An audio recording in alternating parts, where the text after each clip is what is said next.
Good afternoon, everybody. I'm Leslie Wilson, curator of the Special Collection. Curator of the Special Collections here at the Concord Free Public Library. I'd like to welcome you all to the second of the library's 5 Thoreau Bicentennial Lectures.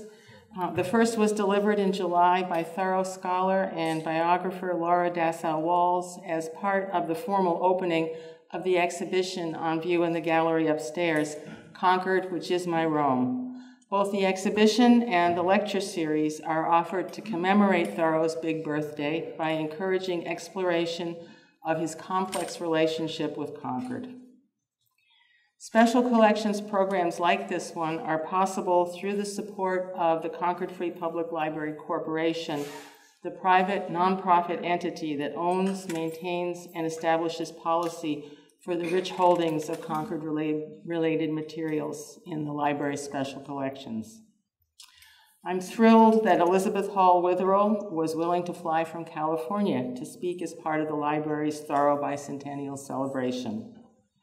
As the longtime editor-in-chief of the writings of Henry D. Thoreau, the definitive edition of Thoreau's works, she's one of the country's leading Thoreau scholars.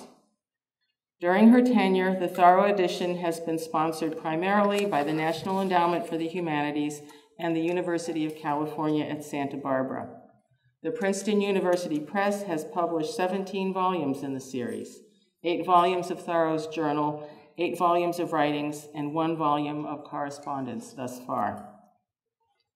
Beth Witherell began working at the Thoreau edition at Princeton University in 1974. She co-edited A Week on the Concord and Merrimack Rivers, which was published in 1980, and Journal 1, 1837 to 1844, published in 1981. In 1980, after completing her dissertation on Thoreau's poetry, she took over the direction of the edition. Since then, she has overseen the editing of 13 volumes, 11 of which have been published. The most recent of these is Correspondence 1, 1834 to 1848. Work on the second and third volumes of Correspondence is in progress, and I hasten to add that Bob Hudspeth, editor of the Correspondence, will be the 5th and final lecturer in this series on October 14th, so you'll want to come back for that. While directing the Thoreau edition, Beth Witherell has taught at Princeton University, University of California at Santa Barbara, and Northern Illinois University.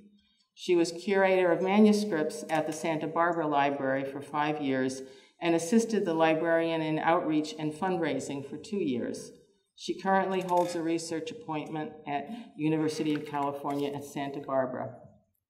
Beth was president of the Association for Documentary Editing in 1992 and 1993. She served on the board of directors of the Thoreau Society from 1990 to 2001, and as president of the Society from 1996 to 2000. In July 2008, she received the Thoreau Society Medal in recognition of significant and sustained contributions that exemplify the ideals and values represented by Henry David Thoreau. In November 2016, she delivered the Walter Harding Lecture at SUNY Geneseo. The title of Beth's lecture this evening is, I Think I Could Write a Poem to be Called Concord. Thoreau Expresses the Inexpressible. Please join me in welcoming Beth Witherell.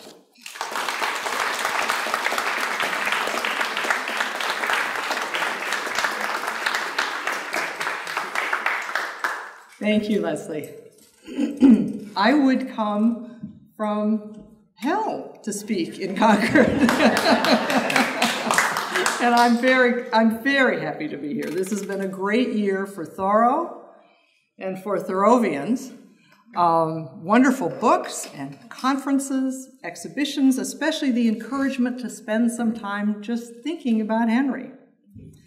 I am delighted to be here during the anniversary year. I didn't make it to the annual gathering. I have to kind of ration my trips, but this was a very important event for me. I'm envious of all of you who live here close to the place or in the place where Thoreau was so firmly rooted. Laura Dassau-Walls writes in her introduction to the catalog of this wonderfully rich exhibition that Leslie has created. If you haven't seen it, you need to see it. No American writer is more place-centered than Henry David Thoreau, and the place that mattered more to him than any other was Concord, Massachusetts. I'm going to talk this evening about two of the products of Thoreau's deep love for and involvement in this town. Both are poetic, but in different ways.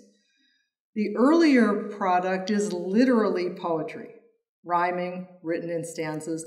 The later one is based on the seasonal repetition with variation of the phenomena of nature, the poetry that nature writes and that Thoreau transcribes, so to speak. I have lots of images of Thoreau's manuscripts to show you. This is not one. They're coming. The quality varies, and I'm using many of them only to give you a feel for what Thoreau is doing, not because I expect you to be able to read what you see there on the screen. I'll read you a few examples of the literal poetry, of Thoreau's literal poetry, and I'll read some much more interesting passages from the journal. As Leslie told you, I did my dissertation on Thoreau's poetry, and I don't want to, let's see. Thoreau's poetry is not great poetry, and reading it for the length of time I had to read it to write my dissertation, I lost my ear for poetry for a couple of years, and I don't want that to happen to you. I don't think it can happen with just a few stanzas, but you let me know if it's too much. Thoreau believed poetry, no matter what I think of it or his poetry, and I love poetry, but Thoreau believed poetry to be inherently the most heroic and beautiful form of language, the highest form of expression. And it's no surprise that he would choose the form early in his writing career to describe his hometown. Here's his own statement of his project, set down in a journal entry of September 4, 1841. You see it on the screen. I think I could write a poem to be called Concord. For argument, I should have the river, the woods, the ponds, the hills, the fields, the swamps and meadows, the streets and buildings, and the villagers. Then, morning, noon, and evening, spring, summer, autumn, and winter, night, Indian summer, and the mountains in the horizon. Now, the argument is a summary that precedes the work itself, a kind of prologue. So when he talks about the argument, he's suggesting that the kind of basis for his poem, the beginning, maybe the prose part, will cover the natural and man-made features of Concord, along with the people themselves, and that the poem proper will deal primarily with the daily and seasonal cycles as they affect the town and its inhabitants. The hills and mountains that make the far horizon to the north and west of Concord so important to Thoreau and to his sense of vision outside of Concord, especially Wachusett and Monadnock, they will also be part of the poem. When Thoreau wrote this outline, he was living with the Emerson family. He thinks he is able to write this poem at this time because he's been preparing for such a task since he moved into the Emerson household in April 1841. Emerson invited him after he and John had to close their school because tuberculosis was sapping John's strength. Henry was 24, he'd been out of college for 4 years, and he needed to support himself. Emerson, writing to his brother William, says he offered Thoreau, quote, his room and board, etc., for what labor he chooses to do. There were advantages for Emerson in this arrangement, as he tells William. He writes that Thoreau is thus far a great benefactor and physician to me, for he is an indefatigable and very skillful laborer, and I work with him as I would not work without him. Emerson has been ill, and he expects from working with Thoreau to be suddenly well and strong, though I have been a skeleton all the spring until I am ashamed. He describes Thoreau as a scholar and a poet and as full of buds of promise as a young apple tree. Surely Emerson's desire to encourage his protege figured into this offer. Thoreau would be freer than he had been in his parents' home to try to establish himself as a writer, which was his goal. Ensconced at Emerson's, Thoreau begins his writer's work by copying his journal. He wrote an initial version of his journal, probably not in booklets, but on separate sheets of paper, starting in October 1837. That's when he started his first journal. He copied this journal starting while he was at Emerson's into new manuscript volumes. He edits as he goes. In the process, he rereads the 50 or so poems that he had completed over the previous 4 years or so.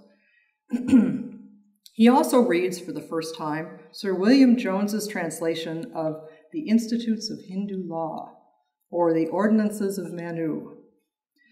This book codifies the teachings of Brahma that are basic to Hinduism. It's described in a 1991 translation as an encompassing representation of life in the world, how it is and how it should be lived. What Thoreau is looking for, how it should be lived. Thoreau is enraptured. The book lifts him to a higher plane of existence, and he sees Concord and its surroundings in a new and sacred light. The style of the writing affects him deeply. In journal entries for August 1841, he writes, "It has such a rhythm as the winds of the desert, such a tide as the Ganges." And he says, each sentence opens inexpensively and almost unmeaningly as the petals of a flower. The poetry Thoreau finds in the Laws of Manu, which come to him from, as he says, the remote years of the gods and the habitation of the morning, sets a new standard. And by comparison, the poetry he knows lacks vigor and strength. Again, in August, he writes, "The best poets exhibit only a tame and civil side of nature. They have not seen the west side of any mountain. Day and night, mountain and wood are visible from the wilderness as well as the village. They have their primeval aspects, sterner, savager than any poet has sung. It is only the white man's poetry. We want the Indian's report. Wordsworth is too tame for the Chippewa." So you see what he's aiming for anyway. In September, he writes, "When I observe the effeminate taste of some of my contemporaries in this matter of poetry, and how hardly they bear with certain incongruities, I think if this age were consulted, it would not choose granite to be the backbone of the world, but Bristol spar or Brazilian diamonds. These are stones that fracture, that don't hold up, that don't support." Inspired by his reading of Manu, buoyed by his review of what he had accomplished as a writer in the previous 4 years, and energized by the approaching fall, Thoreau sets to work. In a few months, from midsummer until mid-autumn, he writes more lines of poetry than he has altogether up to that period, and more than he will write in the rest of his career. Emerson writes to Margaret Fuller on September 13, "H.T. is full of noble madness lately, and I think more highly of him than ever." This activity, of course, is going on right under Emerson's nose, and his journal for September contains a description that doesn't name Thoreau, but that matches Thoreau's account of his own mood very closely. "I was astonished one morning by tidings that genius had appeared in a youth who sat near me at table. He had left his work. He had gone rambling none knew whither. He had written hundreds of lines, but he could not tell whether that which was in him was therein told. He could tell nothing but that all was changed. Man, beast, heaven, earth, and sea. How gladly we listened." Now here's Thoreau's own description, fairly bursting from the pages of a letter he wrote on September 8th to Lucy Jackson Brown, Lydia and Emerson's sister. Both of these women were kind of muses to Thoreau. There's a lot to unpack in that statement, but I'll leave it at that. Let me see. Here we go. "Dear friend," Thoreau writes, and this is not the whole of the letter. This is the middle part. And when I get to the part that's up there, I'll let you know. "Dear friend," Thoreau writes, "your note came wafted to my hand like the first leaf of the fall on the September wind, and I put only another interpretation upon its lines than upon the veins of those which are soon to be strewed around me. It is nothing but Indian summer here at present. I mean that any weather seems reserved expressly for our late purposes whenever we happen to be fulfilling them. I do not know what right I have to such happiness, but rather hold it in reserve till the time of my desert. What with the crickets and the lowing of kine and the crowing of cocks, our Concord life is sonorous enough. Sometimes I hear the cock bestir himself on his perch under my feet and crow shrilly long before dawn, and I think I might have been born in any year for all the phenomena I know." Now here's the part that I will show you an illustration of. Let's see. We start here with Just now, he writes, I am in the mid-sea of verses, and they actually rustle round me as the leaves would round the head of Autumnus himself, should he thrust it up through some veils which I know. But alas, many of them are but crisped and yellow leaves like his, I fear, and will deserve no better fate than to make mold for new harvests. I see the stanzas rise around me, verse upon verse, far and near, like the mountains from Adjakatuk, not all having a terrestrial existence as yet, even as some of them may be clouds, but I fancy I see the gleam of some Sebago lakes and silver cascades, at whose well I may drink some day. I am as unfit for any practical purpose, I mean for the furtherance of the world's ends, as gossamer for ship timber. And I, who am going to be a pencil maker tomorrow, can sympathize with god Apollo, who served King Admetus for a while on earth. But I believe he found it for his advantage at last, as I am sure I shall, though I shall hold the nobler part at least, out of the service. Don't attach any undue seriousness to this threnody, for I love my fate to the very core and rind and could swallow it without pairing, I think. You ask if I have written any more poems. Excepting those which Vulcan is now forging, I have only discharged a few more bolts into the horizon, in all 300 verses, and sent them, as I may say, over the mountains to Miss Fuller. And now to the poem itself. When you see these manuscripts, you'll understand what Thoreau means, by the leaves rustling around him. There are pages and pages of poetry. Here's his purpose again. These are his proposed subjects. Morning, noon, evening, spring, summer, autumn and winter, night, Indian summer, and the mountains in the horizon. So he'd already written the final part, the mountains in the horizon part. In July 1841, he composed it and sent a longer version than this even to Margaret Fuller. This is a shorter version than the thing he sent to Fuller. This poem only has, and now you'll see the rest of it, 158 lines. He sent Fuller 300. In composing the rest of the poem, he followed a method that I have never seen in his manuscripts, and I've seen most of them, I think. And this is where you don't need to be able to read it. These are the leaves that were rustling around him as leaves rustle around the head of Autumnus himself. I'm going to take you through 19 pages of the existing 20-page draft. I'm missing one of the images. And you'll see the numbers. I think the numbers were not, I'm sure they were not part of his initial composition. They came later.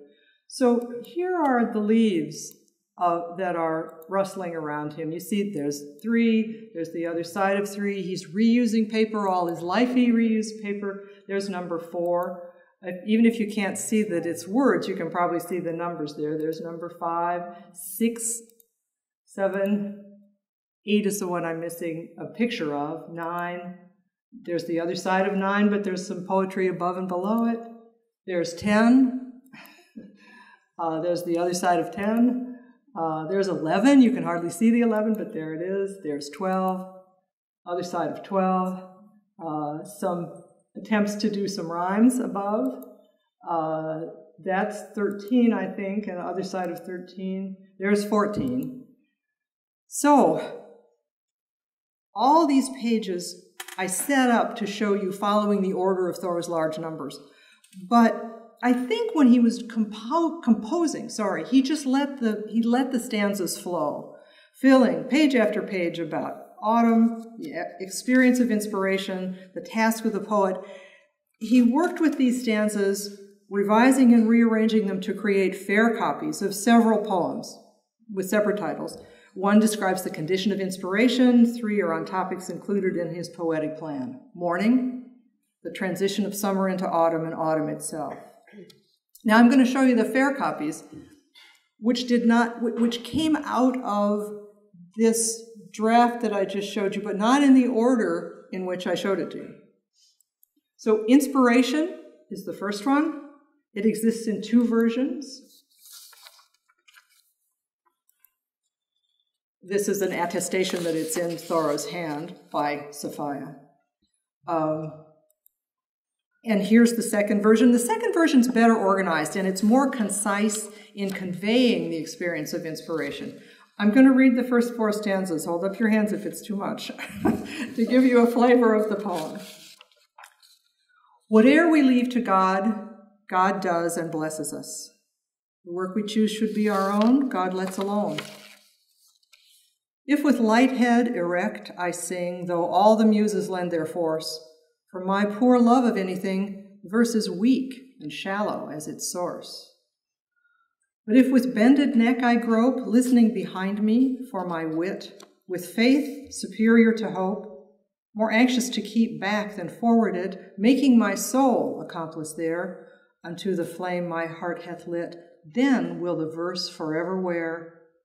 Time cannot bend the line which God hath writ. He goes on, but I won't read more. The next of his themed poems in this series is called Cock Crowing. It focuses on the sounds of early morning in Concord. They're the sounds he mentions in his letter to Lucy Jackson Brown: the crowing of cocks, the single cock awake before the others, waking everybody up, the lowing of the cattle. And I'll read a little more of this. It's more concrete and descriptive, although I'm not sure you'd call it the Chippewa poetry. Upon my bed at early dawn, I hear the cocks proclaim the day, though the moon shines serenely on, as if her queenly course they could not stay. That's this one. And then I'll go down a ways.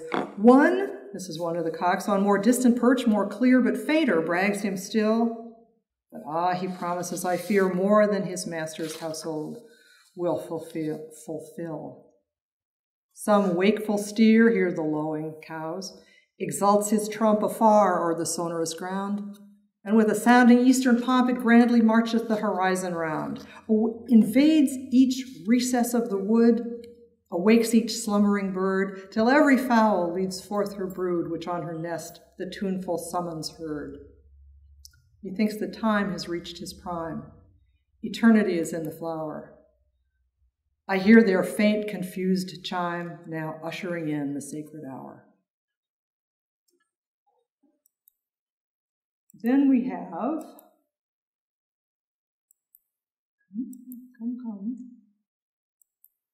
there we go, the soul season. This is the transition from summer into autumn. Thank God who seasons thus the year and sometimes kindly slants his rays, for in his winter he's most near and plainest seen upon the shortest days, who gently tempers now his heats and then his harsher cold, lest we should surfeit on the summer's sweets or pine upon the winter's crudity. Sometimes a late autumnal thought has crossed my mind in green July, and to its early freshness brought late ripened fruits in an autumnal sky. A dry but golden thought, which gleamed across the greenness of my mind, and prematurely wise it seemed, too ripe midsummer's youthful bowers to find. So have I seen one yellow leaf amid the glossy leaves of June, which pensive hung, though not with grief. Like some fair flower, it had changed so soon. I sent my medicine from afar, where the rude simpler of the year, October, leads the rustling war, and strews his honors on the summer's bier.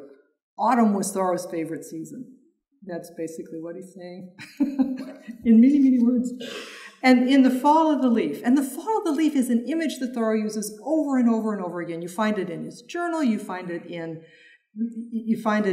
his essays, you find the leaf and the shape of the leaf and the template of the leaf in Walden as the essential shape, as a kind of almost like a stem cell, the beginning of all of the shapes of nature.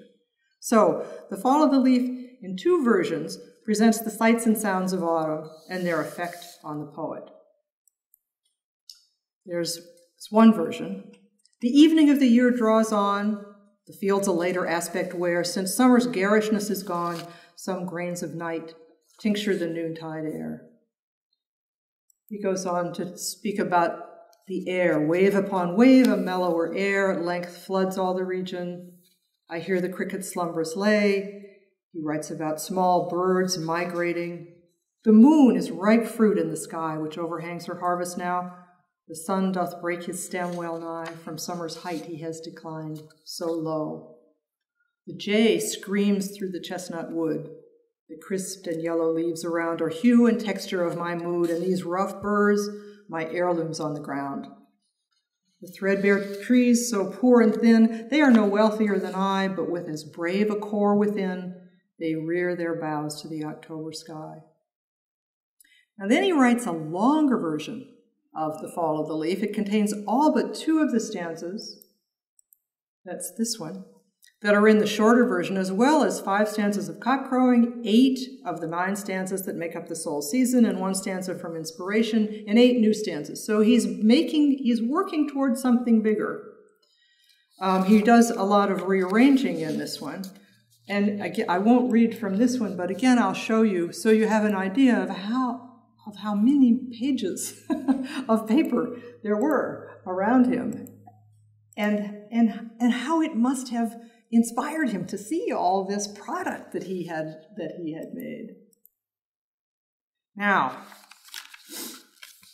this list at the bottom here, which I will read, is what I think may be the organizing topics for an even longer poem, which may have been the poem to be called Concord. This list includes nightshades, that's the first topic, migration of birds, fall of the leaf, harvest and its effects, cricket, appearance of the wood, and mellow air. You go through the transcripts. These are the transcripts of the manuscripts I showed you. They're in red because I made them. And the Thoreau edition years ago, we started in 1974. We didn't have computers. There's someone here who can attest to this, one of the early workers in the field. We had typewriters with ribbons. We didn't even have Selectric typewriters at the beginning. And when Thoreau wrote in pencil, we transcribed in red. And when he wrote in ink, we transcribed in black. So the red means that it's pencil. Nothing else. So the page numbered 1, the stanzas describe the night shades, which is the first. They describe the evening, which is the first of his topics. Here's page number 2. It's a couple of stanzas about migrating birds. That's the second of his topics. There they are, the small birds following in the wake of the wind and migrating by in fleets. The verso of 2 and both sides of 3 deal with falling leaves, which is the fall of the leaf topic. Now the next 3 topics are a little mixed up, but they are 3 topics on his list. They're mixed up from the order on the list. Here's the cricket. The cricket chirps beneath the sod. Is the cricket here, or have I gone past the cricket? Is it? Oh, thank you.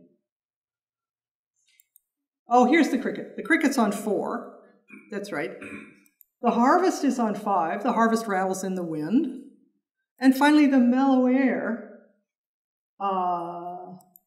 Let's see. The mellow air is here. Oh, the last stanza. Wave upon wave, a mellower air. So after this, in that long pencil draft that is impossible to read with the big numbers on it, the order is 10 stanzas of the 15 in cock crowing. The draft pages numbered 10 through 14 have 16 of the 17 stanzas that are in the shorter version of Inspiration, and 17 of the 21 stanzas that are in the longer version. This would have been a much longer poem than even the longest of his fair copies. Now, was it going to be the poem to be called Concord? I don't know. I know that's an anticlimax, but I haven't discovered a fair copy that incorporates all of this material, and that would prove to me that this was his plan for something that was much longer. I think it doesn't exist, and I suspect that because I think the more he worked with this poetry, especially given what I've read you about his ideal for poetry, the standard that he was setting as he was writing, you see the conventional structure, the formal language, the reversal of presentation. You see the sedate rhymes. I think the more he worked with it, the more dissatisfied he became. He could see, I think, that the faint praise he offered for the best poets in his October 18th journal entry, that they exhibit only a tame and civil side of nature, probably applied to what he had produced, too. And there are a couple of other factors that probably contributed to the fading of Thoreau's poetic ambition, and it did fade after this point. One is that in early November, he met with the first rigorous criticism of his work from Margaret Fuller, then the editor of the Transcendentalist periodical, The Dial. She sent The Mountains in the Horizon back at least once, probably twice, to be reworked before she would publish it, and then she didn't publish it. Even though Thoreau used it a year later in his essay, A Walk to Wachusett, and he was able to publish that, it's a small part of that essay. And he probably realized that The Dial was the most likely outlet for his poetry. And if he was having a difficult time publishing it there, then he would probably not be reaching a larger audience with it.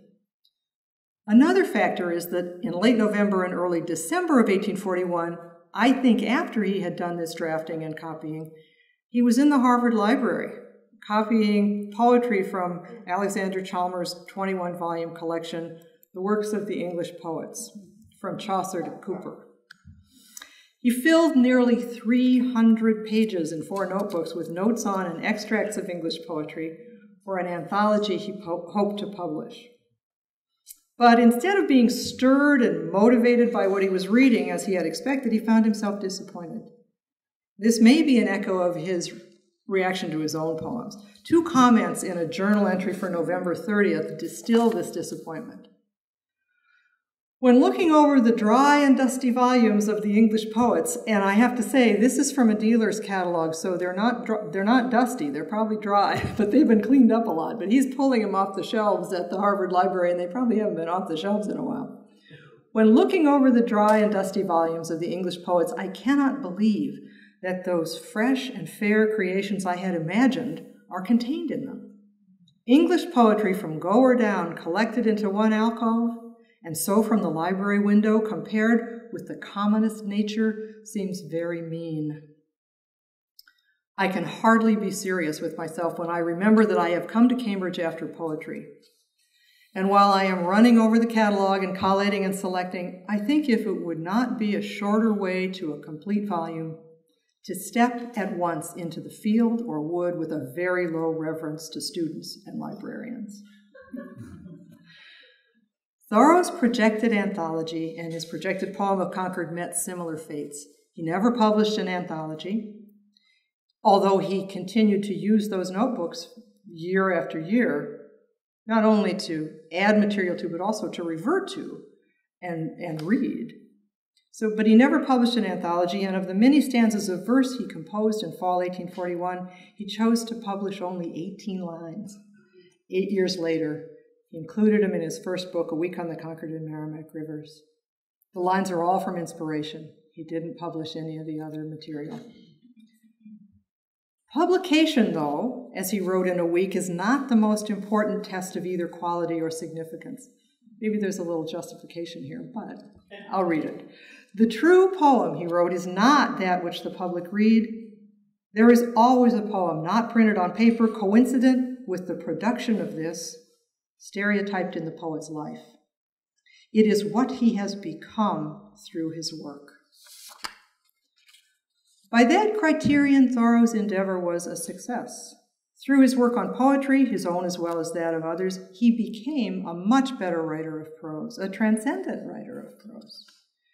He continued to privilege poetry and to revere the true poet as a heroic, enlightened figure, open to the voice of the divine, but his attempt to complete the poem of Concord was the beginning of the end of his ambition to write conventional poetry, for which I'm really happy because my dissertation would have been much harder to do. Anyway, I'm going to suggest, however, that he found another way to capture Concord in words in his close observation and recording of the natural phenomena of the place as they change through the seasons. And the seasonal change is important, the details, but also their change through the seasons. This is his phenological work. Phenology is the name for that study. In this endeavor, which began in earnest soon after a week was published, he became a student of the poetry composed by nature, which he identifies in the final chapter of A Week. But here on the stream of the Concord, he writes, if you've read A Week on the Concord Merrimack, you'll remember that there are long digressions, and then he writes about the actual movement on the Concord and Merrimack in the boat, rowing, camping, eating melons. He's gone back after a digression on poetry to the stream of the Concord. But here on the stream of the Concord, where we have all the while been bodily, nature, who is superior to all styles and ages, is now with pensive face composing her poem Autumn, with which no work of man will bear to be compared. Thoreau's phenological work began between 1850 and 51 when his casual interest in plants deepened into a more systematic study.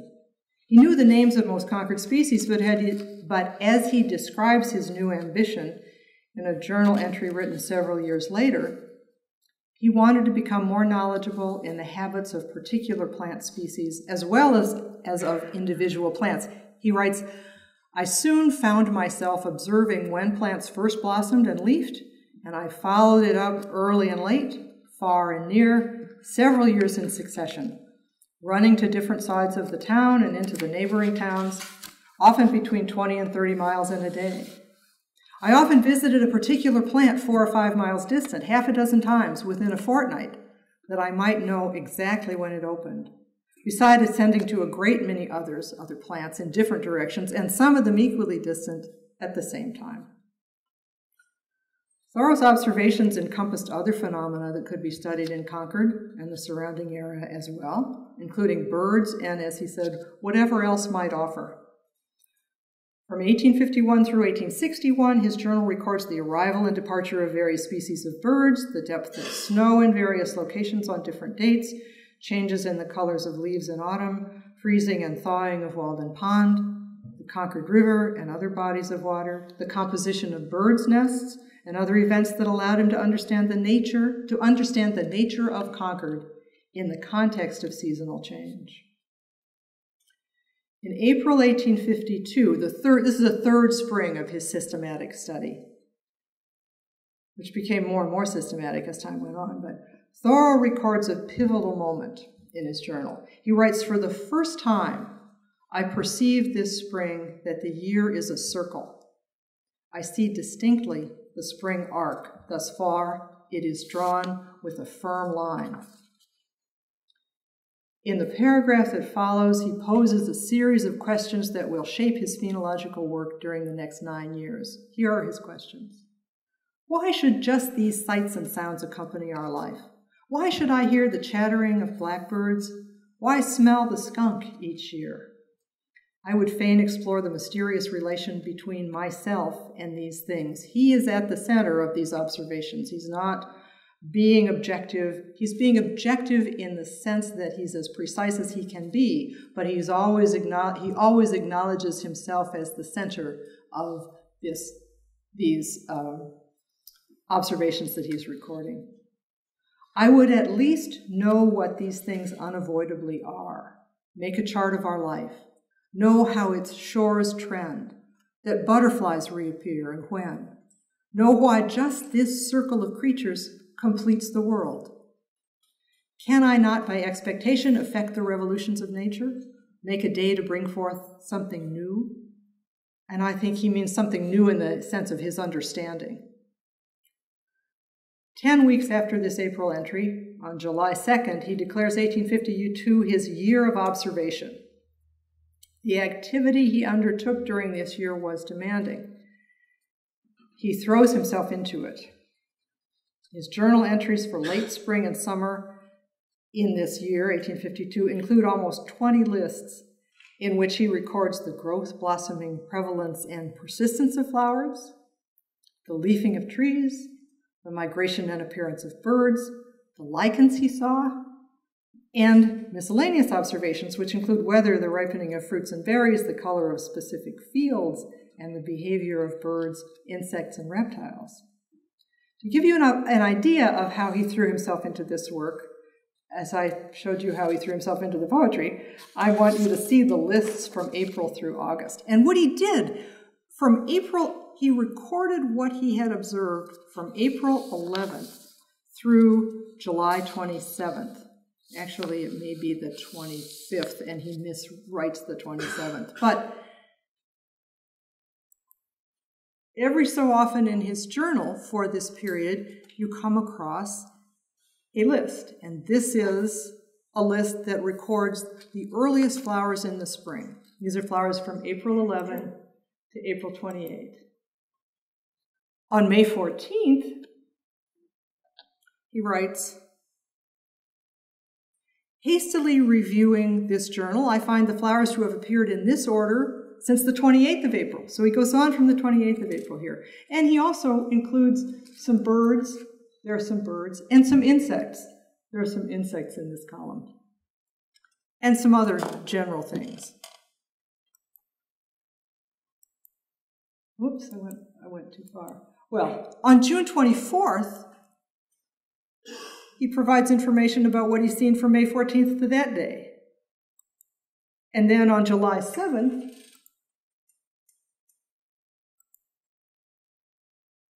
I don't know whether we're there yet, he adds to the 93 flowers observed in June before the 24th, 25 observed before the end of the month.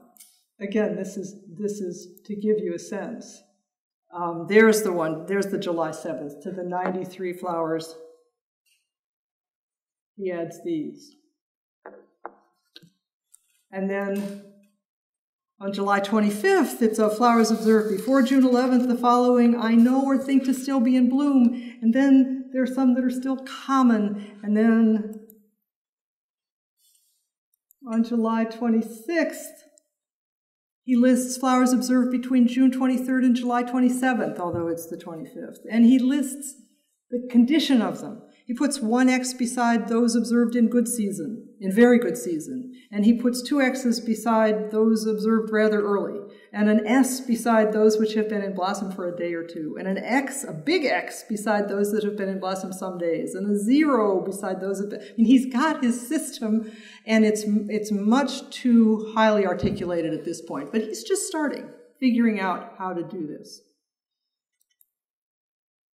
A number of these are not in the 1906 edition because these are things that the editors in 1906 decided people would just get bored out of their minds with, and they gave people some examples, but not the whole list. We're including the whole list because Thoreau's study of botany, his study of plants, is rightly much more important now in the view that people have of Thoreau and his work.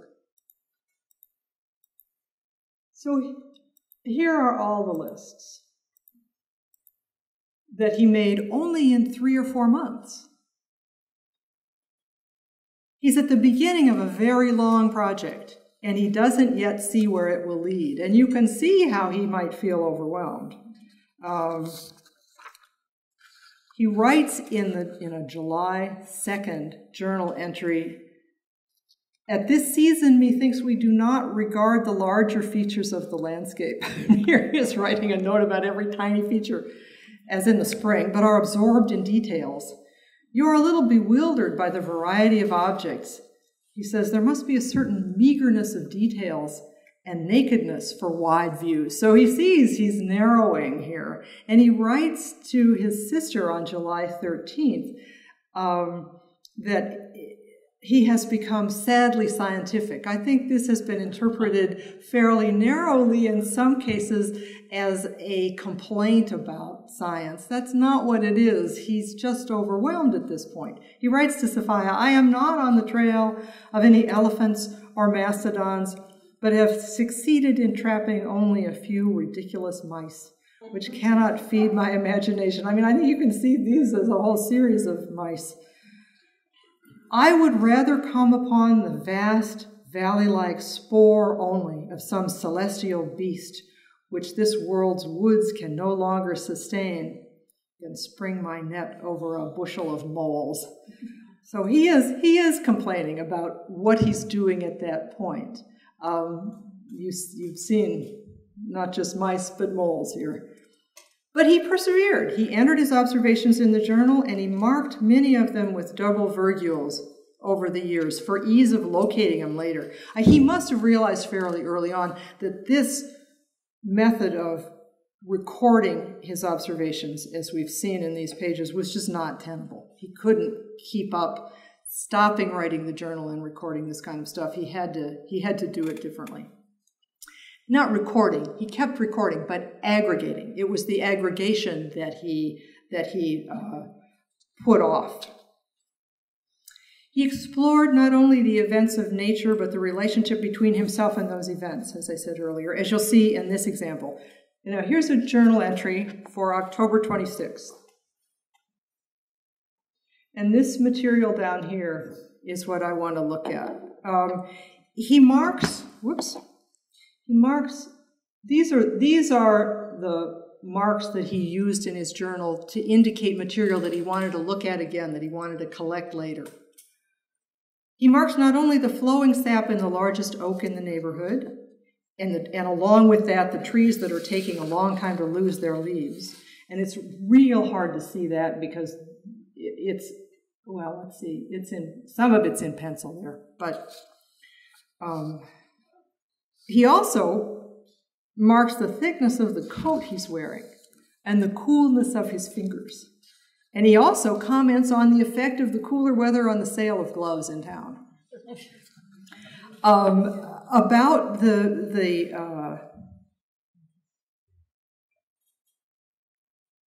he lists a series of plants whose leaves are taking a long time to fall, names of plants. At some time in the early 1860s, he collected these marked observations in lists ordered by year and category, general phenomena by month, growing and leafing, flowers, birds, animals. Here you see some of his journal observations as he transferred them to his list of October 58 phenomena. Now, this whole list starts in 52 and runs to 61. So this is a small section of it.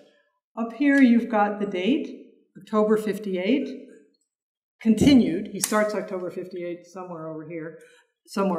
And he's got the day, the number of the day down the side in each case. So here's the list version of the journal passage. Here's the sap. He writes, the sap flows in scarlet oaks, and that's 26. That's the date of the entry I read. White birches, elms, chestnuts, Salix alba, that's the white willow, and small willows, and white maples are a long time falling. He's taken that right out of the journal, put it here. And then, wear a thicker coat, not an outside one, and begin to feel finger cold, early and late. Shopkeepers bring out woolen gloves. From the lists, he moved the information into charts, like this one. If you've been to a talk of mine before, you've seen the list, the journal and the lists and the charts, because this is a fascinating part of Thoreau's work to me, and largely hidden in a general sense anyway. Many of these charts are arranged on great big pieces of paper with years across the top. He ruled these charts before he filled them, and he left a large column for the phenomena that he was recording, and then it's a grid. It's a database. It's primitive, but it's a database, and it works the same way. So what the charts did was provide a picture of the occurrence of a particular phenomena over time. Now, at the stage when he was moving from the list to the chart, he had to decide which chart was appropriate for the events he'd recorded. And this is a chart called The Fall of the Leaf. On this one, he recorded the information about the leaves of white birches, elms, chestnuts, the white willow, the small willows, and white maples. So there's the chestnut, there's the white birch, and this is the column for the year we were looking at. And I know you can't read it, but it says virtually the same thing that the list says. He transferred as much as he could get into this little box from the list into the chart. But what this gives him is a picture over almost 10 years of what the chestnut was doing. Each year he recorded information anyway. What the white birch was doing. And you see he's got more information about the white birch than he has about the chestnut. He apparently just didn't observe the chestnut as consistently. Okay, here we've got, that's the Salix alba. There's the American elm. And again, we go over here to, well, here we've got 52, 53, 51 sometimes gets recorded right in the main box. 52, 53, 54, 55, 6, 57, 58, 59, 60, 61. No, I started too soon. Anyway, here's his version from the list that came out of the journal that we looked at. The information about his reaction to the increasing cold is not on this chart. Come on.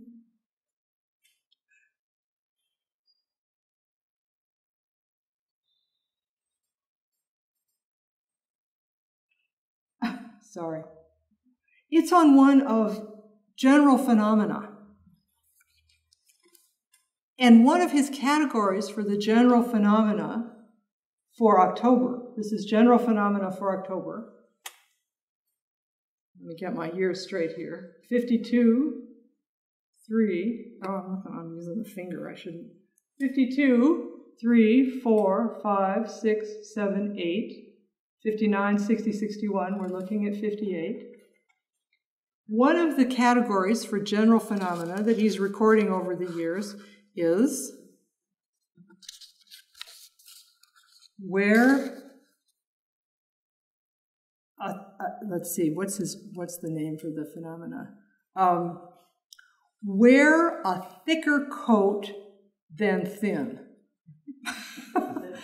So under 58, we see what we saw in the journal, that he's put on a thicker coat. It's not his thickest coat. It's not his outside coat. Turns out he must have had at least 3 different weights of coats. A great coat, a thin coat, and an outside coat. The next category, and again, we're looking at categories that relate to him. There are others that are more closely focused on nature, but these relate to him. The next category is the finger cold category. Finger cold early or late. And here he is on the 26th saying that he begins to feel finger cold early and late. As I said, he doesn't have a journal entry every year for very many of his observations. He does for some of the more general natural history ones. This one is, these two have to do with the height of the river. He observed the height of the river year after year after year. He has an entry almost every year that he draws from his lists for hard frosts, when the real change that could be measured into hard winter came.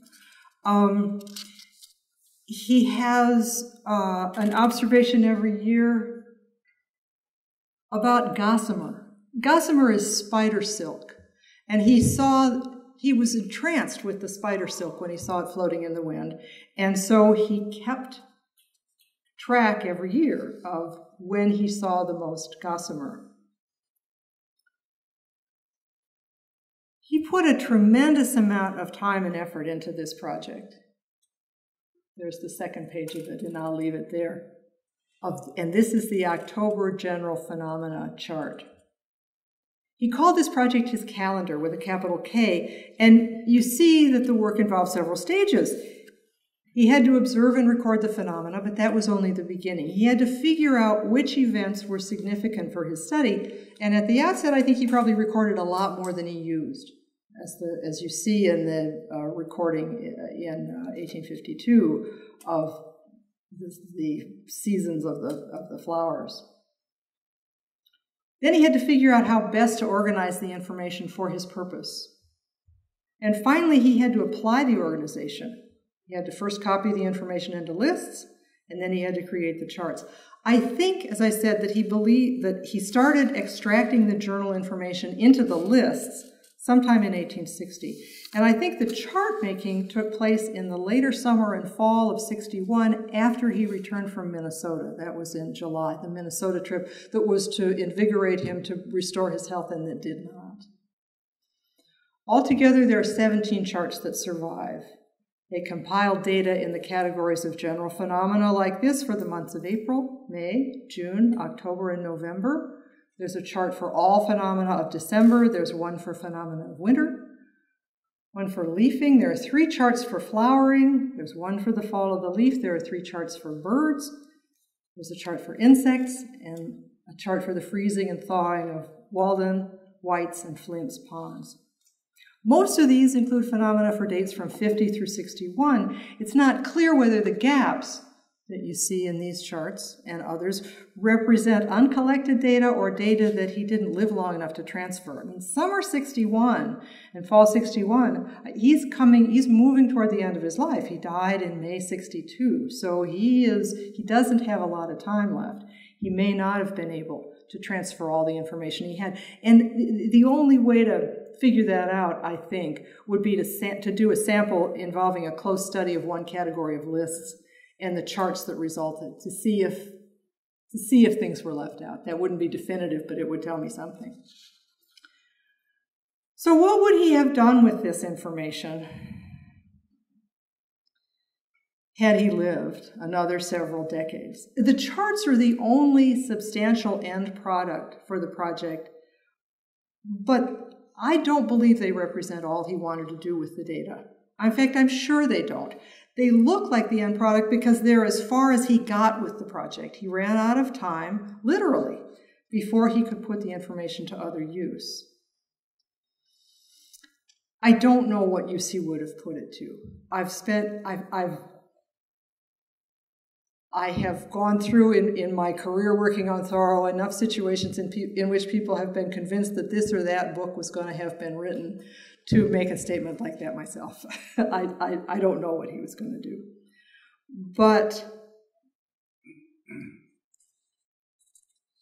he does mention the calendar. Well, that's not really a but. He mentions the calendar in his journal only once, and he doesn't give any hint there either about what plans he might have for it.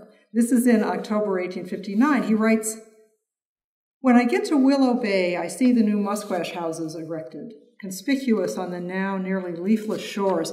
To me, this is an important and suggestive sight, as perchance in some countries, new haystacks in the yards.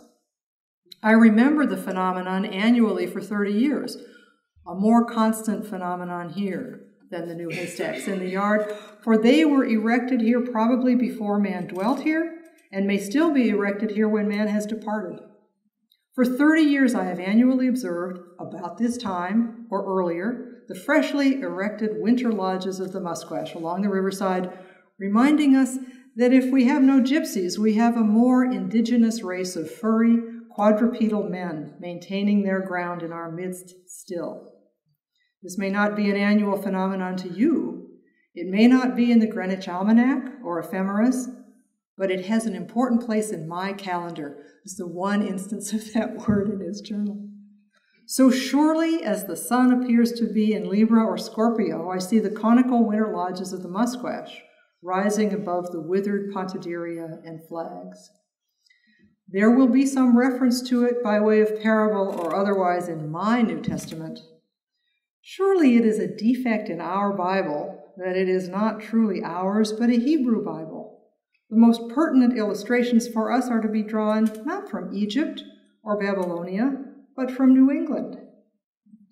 Talk about learning our letters and being literate, where the roots of letters are things.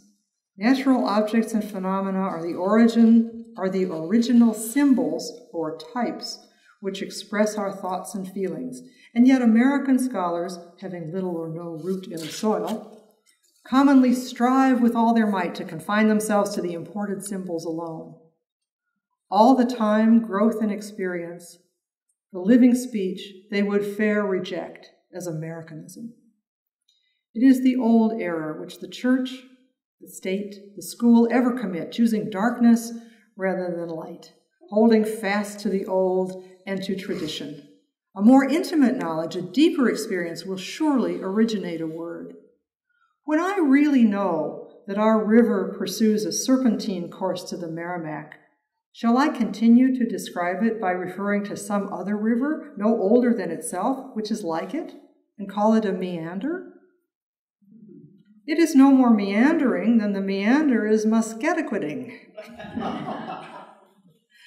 They go on publishing the chronological cycles and movable festivals of the church and the like from mere habit, but how insignificant are these compared with the annual phenomena of your life, which fall within your experiences? The signs of the zodiac are not nearly of that significance to me that the sight of a dead sucker in the spring is, the fish. That is the occasion for an immovable feast in my church.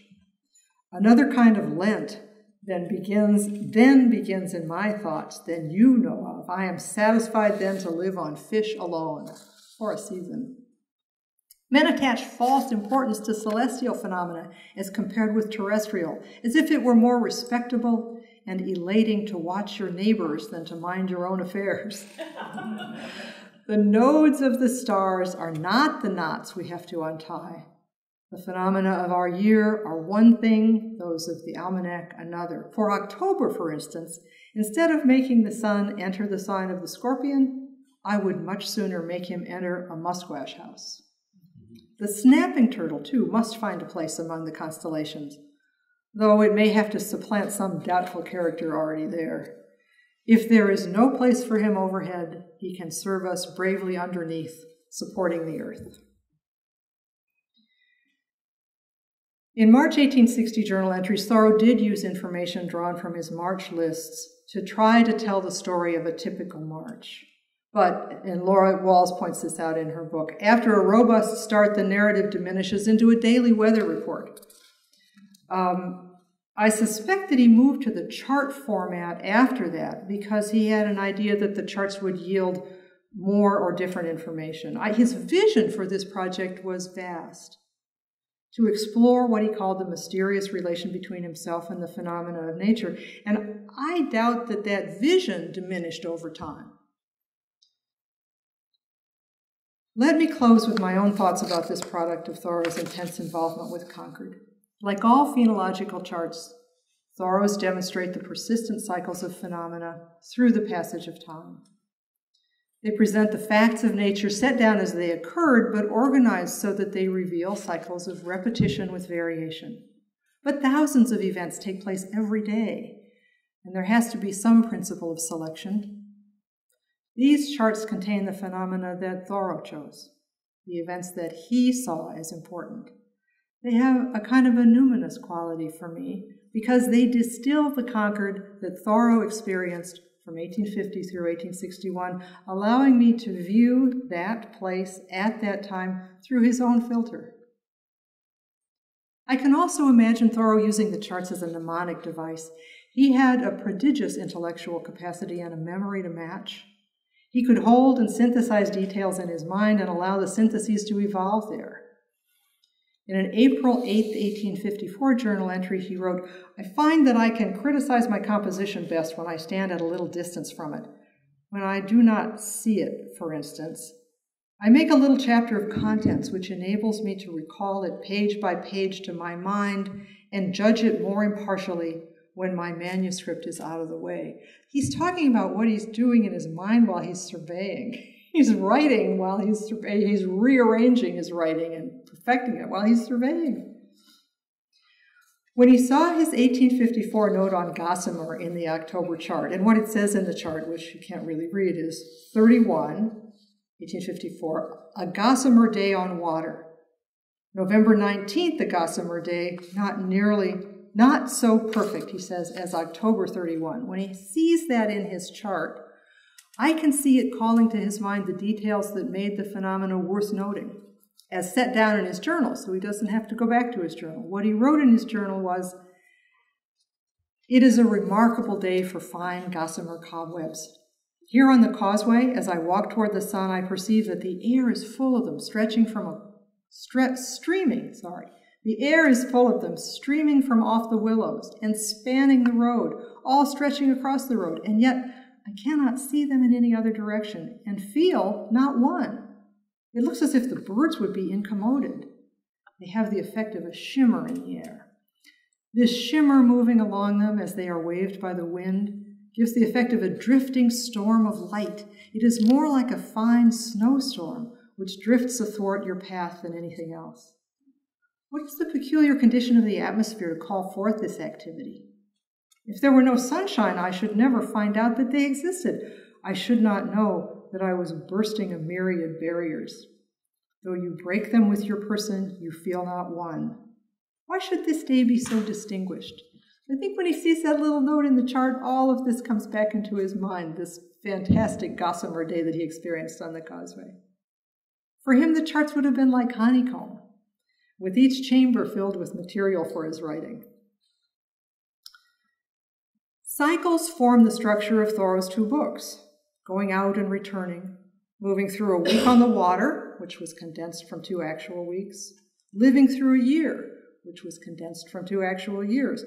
In his phenological work, he immerses himself in the most significant cycle of all, the cycle of nature, knowing that it started long before he began recording, before he began to be, and would continue long after he was gone. The charts memorialize his personal slice of that vast cycle. And to return to Thoreau's aspiration to write a poem to be called Concord, though these charts bear no outward resemblance to poetry, I see them as Thoreau's transcription of the poems that nature composed in Concord year after year during the last full decade of his life. He never characterized his phenological work this way, but in a journal entry for Sunday, December 7th, 1856, he describes the poem of winter in a way that makes me think he wouldn't object to being seen as the scribe of nature's poetry. He writes, and I'll close with this, "That grand old poem called Winter is round again without any connivance of mine. As I sit under Lee's cliff where the snow is melted amid sere, pennyroyal, and frostbitten catnip, I look over my shoulder upon an Arctic scene.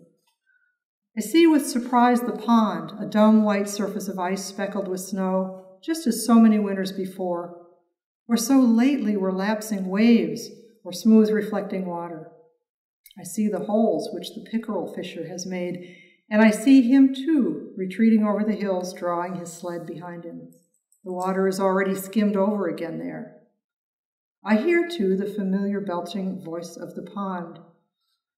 It seemed as if winter had come without any interval since midsummer, and I was prepared to see it flit away by the time I again looked over my shoulder. It was as if I had dreamed it. But I see that the farmers have had time to gather their harvests as usual, and the seasons have revolved as slowly as in the first autumn of my life. The winters now come as fast as snowflakes. It is wonderful that old men do not lose their reckoning, and women. It was summer, and now again it is winter. Nature loves this rhyme so well that she never tires of repeating it. So sweet and wholesome is the winter, so simple and moderate, so satisfactory and perfect that her children will never weary of it. What a poem! An epic in blank verse, enriched with a million tinkling rhymes. It is solid beauty.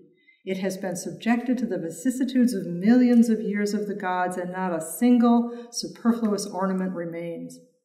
the severest cold of the immortal critics, the severest and coldest of the immortal critics have shot their arrows at it and pruned it till it cannot be amended. Thank you.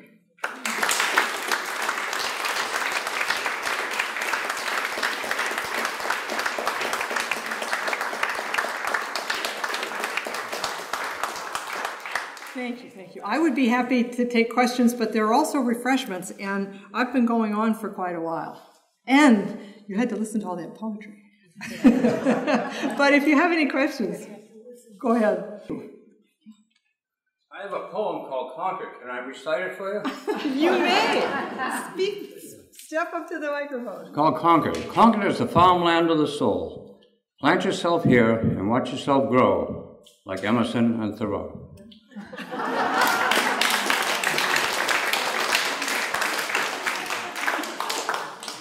Thoreau would have approved. Please, I can answer questions while you get refreshments if you like. So if you're thirsty or hungry, go ahead and I can continue to talk, or I can not. You talked about the charts and things being transferred from the lists. Yeah, the information goes from the list to the charts. And it sounded like there was maybe some gaps in the charts. So are there journal years missing? No. That you can't go back to? No, I can. It's just that I have a day job. Okay. and it's, it's to produce Thoreau's. And by the way, I should have said, the second volume of Thoreau's correspondence has gone to the press now, the second half of it. So the correspondence 2 will be out next fall. Anyway, I have not had, I've done this in the kind of interstices of other things that I have worked on Thoreau that involve getting the volumes out. It's not that the journals don't exist. It's either that he did not make a note of a particular event in the year where there's a gap, or that he didn't, as he was working through and moving information from the list to the charts, he didn't complete the moving of everything. I don't know. With enough, I can figure it out though. It's a knowable problem. There's an answer, but I just don't know it.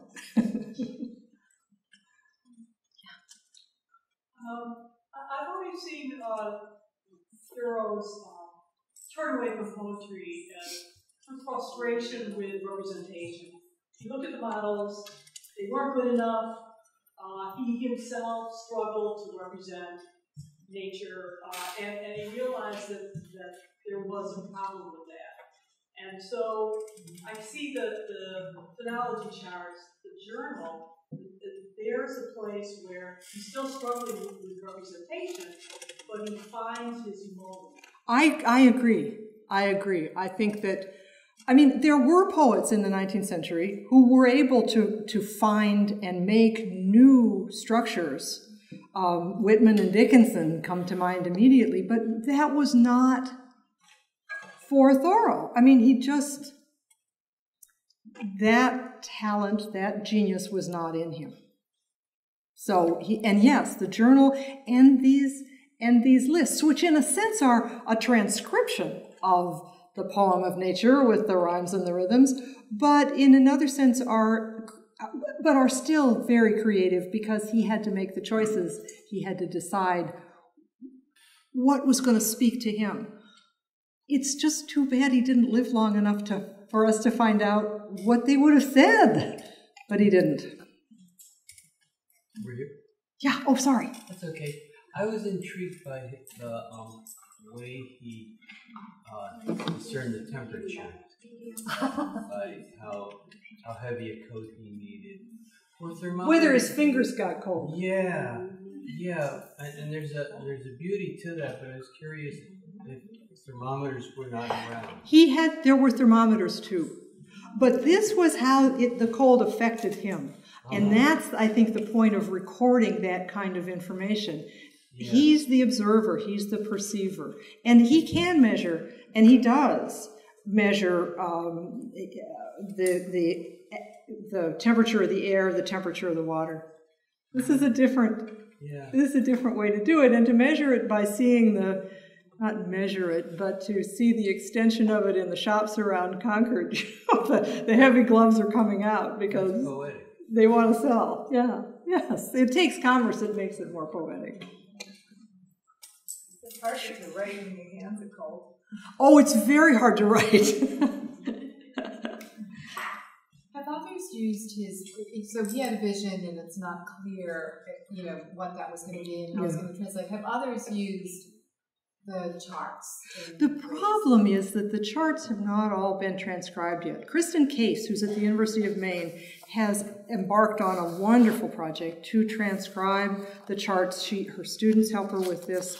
I can give you the the URL for the project. They haven't finished. There are 17 of these, and some are 2 or 3 or 4 pages long, and it's this little tiny handwriting, and there has not been, up until now, there have not been high-resolution digital images available. So if you really wanted to read these things, you had to go to the Morgan Library in New York. The Morgan has now, in the process of conserving the material, made high-resolution digital images that are available. I don't have them yet, or you'd be seeing this in a clearer way. But Kristen Case at the University of Maine, if you Google Thoreau's calendar, you'll get to her website, and you can see the transcription that has gone on.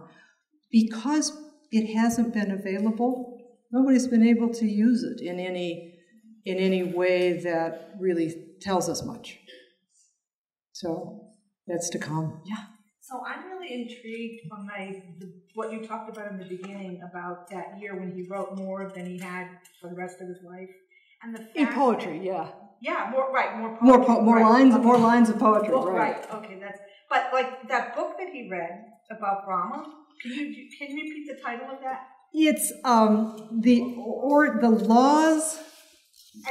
laws of Manu, according to the gloss of Kalaka. That's the subtitle. It's the Institutes of Hindu Law, or the Ordinances of Manu, or laws in some translations. I mean, that's like really ancient knowledge. It's like he tapped into something that led to this kind of expansive state. That's exactly right. I'm kind of interested in going and reading that book and then going and reading Thoreau's writings. Well, I ordered Wendy Doniger's translation, actually, because I hadn't read that, and I've seen Jones's translation and not done much with it, but I thought I would take a look at this and see. And what did you find? It wasn't dull. What I found was I'm not Thoreau, and I never have been, and I never pretended to be. But I can see how it appealed to him. But take a look, and if you can probably, I know you can find Jones's translation online. There's archive.org has photocopies, or they're not photocopies, they're images of first editions of all kinds of things. Yeah. So look for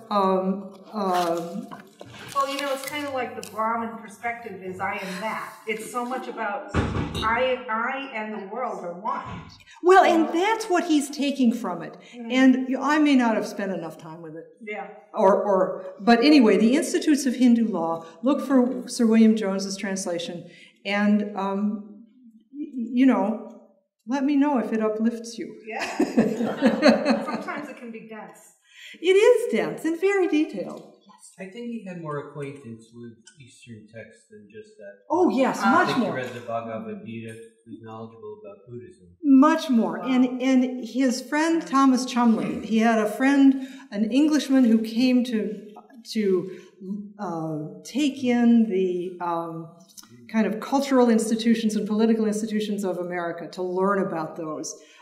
Chumley recommended, or Emerson recommended, he got in touch with Emerson. Emerson recommended that Chumley, it's Cholmondely, Cholmondely it looks like, but Chumley, board with the Thoreau family, because Cynthia ran the a boarding house, basically. So Chumley did. He and Thoreau got to be good friends. When Chumley went back to England, he sent Thoreau what Thoreau called in his in one of his letters, Chumley calls it this, a nest of Indian books. 44 titles that filled Thoreau's library of Hindu literature, and that he just couldn't get over the magnificence of. It was a wonderful gift. But yeah, he was knowledgeable. This was the thing that really boosted him at this time, but he was knowledgeable in many of the writings, in many of the Hindu scriptures. He had studied Sanskrit with Longfellow. I don't think, did he study Sanskrit? I don't think he actually, he studied the early Anglo-Saxon poetry. I would have to go back. Does anybody know whether Thoreau studied Sanskrit? I didn't know that. I think Jones was his start. The book by Jones, The Institute of Mendicity. Okay. I think that's why he found that first, yeah. maybe. And of course, everything else later is more direct and better, but that's where he got it. Well, and that was 1841, so that would make some sense. It's early in his career, at least of thinking of himself as a writer. Yes. I do. That's what I wanted to be. It is, but I didn't. And this will show you how old I am. I didn't think a girl could be an archaeologist. Anyway, so I found a way to put that to use. What'd you say, Bob? You're a literary archaeologist. I'm a literary archaeologist. Yeah. It's just fascinating to me. The thing that eludes me is, I understand some about the how, and I keep wanting to know more about the how. That is how Thoreau did this. It doesn't seem to be leading me to the why, and that's a deeper quest. That's a lesson. Yeah. It's a question to ask ourselves. If I were him, why would I be doing it? Yeah. Well, exactly, and it helps us. Maybe we learn something about ourselves, but also something about our surroundings. So. Oh, you're welcome.